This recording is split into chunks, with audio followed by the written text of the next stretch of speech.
Welcome to our channel. నేను Naveen. Non వేసిన ఎరక్కపోయి ఏం అన్వేషిద్దాం అనుకున్నావు, రచ్చలోకి ఇరుక్కుపోయి లాస్ట్కి ఉచ్చులో బిగిసిపోయాడు. అయితే ఇప్పుడు మరొక దెబ్బ తగిలిందంటే ఎస్ అని చెప్పుకోవాలి. కరాటే కళ్యాణి గారు రీసెంట్ గా ఎఫ్ఐఆర్ కూడా నమోదు చేయడానికి పోలీస్ స్టేషన్ వరకు వెళ్ళినట్టుగా తెలుస్తుంది. అయితే పూర్తి వివరాలు మనతో మాట్లాడడానికి సీనియర్ అనలిస్ట్ జగదేవ్ గారు ఉన్నారు. సార్తో మాట్లాడతాం. నమస్తే అండి. నమస్తే నవీన్. నాన్ వేసిన ఎరక్కపోయిన రచ్చలో దూరి ఉచ్చులో బిగిసిపోయి బచ్చాగా మిగిలిపోయాడు అంటున్నారు. దానికి తోడు కరాటే కళ్యాణి గారు మరో కేసు పెట్టారు. సో దీనిపైన మీరు ఏమంటారు? నాన్ వేషన్ అంటే నాకు తెలిసి తెలుగులో ది బిగ్గెస్ట్ యూట్యూబర్ అనొచ్చు నాకు తెలిసి తెలుగులో. అయితే ఇటువంటి యూట్యూబరు ఎంతో హుందాగా ఎంతో క్రేజ్తో ఉండాల్సిన వ్యక్తి నిజంగా మీరు అన్నట్టు ఎరక్కపోయి వచ్చి ఇరుక్కుపోయాడు, అబాస్ ఫాలో అవుతున్నాడు.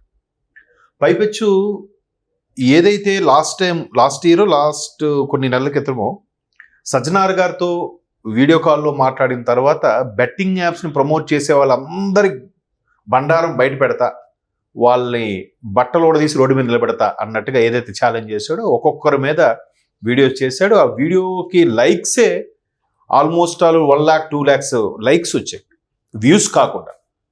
సో దాని మీద వచ్చిన అమౌంట్ కూడా ఎవరైతే బెట్టింగ్లో సూసైడ్ చేసుకున్నారో వాళ్ళ కుటుంబాలకు అందజేస్తా అని చెప్పి ఒక 2-3 కుటుంబాలకు అందజేసినట్టుగా నాకు ఇన్ఫర్మేషన్ కూడా ఉంది.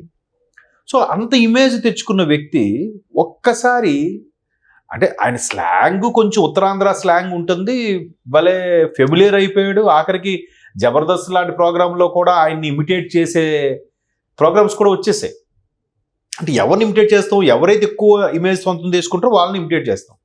సో అటువంటి ఆయన ఆటగాడు పాటగాడు అన్నట్టుగా రకరకాలుగా ఇమేజ్ సొంతం చేసుకున్న నాన్ వేష్ ఒక్కసారిగా శివాజీ గారి కామెంట్స్ మీద ఎందుకు స్పందించాడంటే బ్యాడ్ టైం అనే చెప్పాలి. సరే, శివాజీ గారు అన్న దాంట్లో తప్పు ఏమైనా ఉందా? ఏమీ లేదు. అంటే నా వరకు కాదు, చాలా మంది వరకు కూడా మెజారిటీ. ఎందుకు మెజారిటీ అంటే ఎన్నో ఎగ్జాంపుల్స్ ఉన్నాయి ఇందులో. శివాజీ గారు ఎవరి పేరు ఎత్తలేదు, ఎవరి ఊరు ఎత్తలేదు, కేవలం ఇలా పద్ధతిగా ఉండండి అమ్మా అని చెప్తే తప్ప.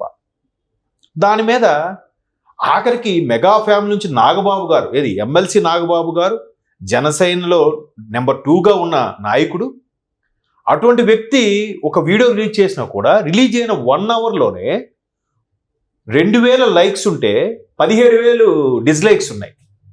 అంటే శివాజీ గారికి ఎంతమంది సపోర్ట్ చేస్తున్నారో చూడండి. అంతెందుకండి, ఐబొమ్మరావుకే సపోర్ట్ చేశారు జనాలు, ఏదో ఠాగూర్ సినిమాలో చిరంజీవి లాగా. మరి శివాజీ గారికి సపోర్ట్ చేయరా? శివాజీ మాట్లాడంలో తప్పే లేదు, అది అందరూ ఎవరిని అడిగినా చెప్తారు.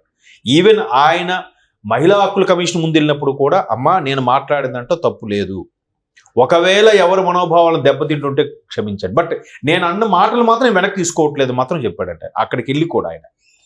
సో అటువంటి వ్యక్తి మీద ఈయన మొన్న ఒక వీడియో చేసి ఆ డాష్ కొడుకు, ఆ ఎల్ కొడుకు ఇలా మాట్లాడతాడా అలా మాట్లాడతాడా అని చెలరేగిపోయాడు. అంటే ఒక చీప్ ఫెల్లో, దాన్ని ఎలా చెప్పాలి, కుసంస్కారంతో ఒక మినిమం ఇంగిత జ్ఞానం కూడా లేని వ్యక్తి ఎవడైతే ఇలా మాట్లాడతాడో అలా మాట్లాడాడు. అది చాలా ఎందుకు ఈయనేంటి ఇలాంటి మాట కూడా ఆడతాడా, ఇలాంటి బూతులు కూడా తిడతాడా అనిపించింది.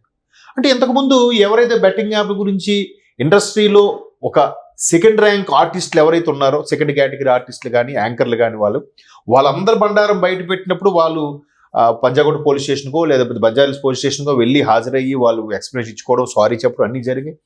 తర్వాత భయ్యా సన్నీ యాదవ్ ఎవరో ఒక ఆయన యూట్యూబర్ బ్లాగర్ ఆయన, తర్వాత చాలామంది ఇట్లా ఈ సెకండ్ గ్రేడ్ ఆర్టిస్టుల్లో వీళ్ళందరూ కూడా అయ్యమ్మ ఇదేంటి ఇలాంటి పని చేశాడని కత్తికట్టారు కూడా. ఈవెన్ బిగ్ బాస్కి వచ్చింది ఆవిడ ఎవరు, అలేఖ్యా పికిల్స్, బట్ అలేఖ్యా చిట్టి పికిల్స్.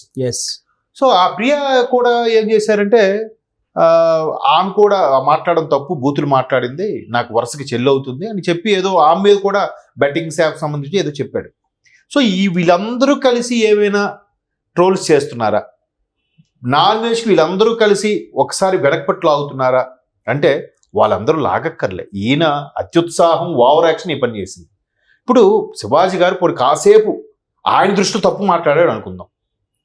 అంటే ఆడవాళ్ళు ఇలా ఇలా ఇలా కట్టుకుంటా, నువ్వెందుకు గోచి కట్టుకోవు, నువ్వెందుకు పంచి కట్టుకోవు అని మాట్లాడాడు ఆయన. అది చెప్పలేదు. డ్రెస్సింగ్ గురించి కూడా ఎలాంటి డ్రెస్సులు కూడా మెన్షన్ చేయలేదు. దానికి ఎవరైతే అనసూయ గారు కామెంట్ చేశారో ఆవిడ ఎంత దారుణంగా ట్రోల్స్ అవుతున్నారు చూసారా. సాటి మహిళలే దారుణంగా ట్రోల్స్ చేస్తున్నారు. అమ్మా నిన్ను ఎవరైనా అన్నారా, నీకేమైనా ఇబ్బంది కలిగిందా, నీ పేరు ఇస్తాడా ఊరిస్తాడా? సో నువ్వెందుకు అంటే ఎంతసేపు వార్తల్లో ఉండడానికి కోసం ఇలా ప్లాన్ చేస్తుంటావా? గుడ్ ఆర్ బ్యాడ్ సోషల్ మీడియాలో వైరల్ అవుతూ ఉండాలనే ఉద్దేశమా? ఆ విధంగా నీకు క్రేజ్ వస్తుందని ఆయన తాపత్రయమా అని చెప్పి నిన్న ఒక మహిళ ఆమె వీడియోస్ పెట్టి కూడా ట్రోల్ చేసింది. సో ఇట్లాంటి జరుగుతున్న నేపథ్యంలో ఆ అన్వేషకు కూడా అందరూ ముట్టికాయలు వేశారు, అక్షంతలు వేశారు, కొంతమంది అన్సబ్స్క్రైబ్ కూడా చేశారు.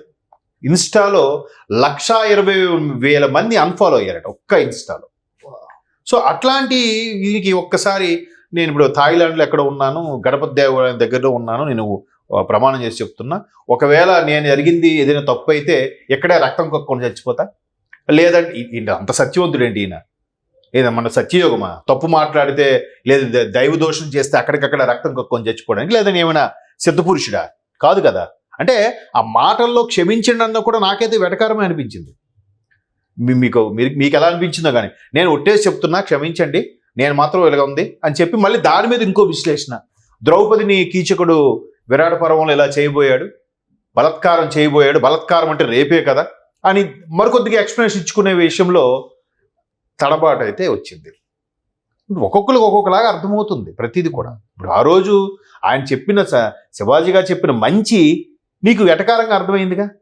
ఇప్పుడు నువ్వు ఏదైతే క్షమాపణ కోరుతున్నావో అది కూడా చాలా మందికి వెటకారంగానే అర్థమైంది.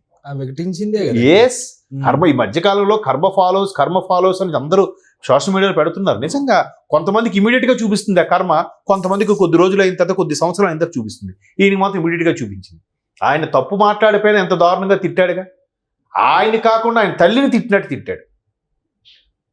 రామ్ గోపాల్ వర్మ గారు ఒకసారి అన్నారు, అదే నేను ఆడదాన్ని ఎక్కువగా ఇష్టపడ్డానికి కారణం అదే, ఈ మగజాతంతో కూడా ఎవరికైనా కోపం వచ్చి తేడా వస్తే తిట్టు కూడా తల్లిని తిడతాడు, ఈడిని తిట్టడు.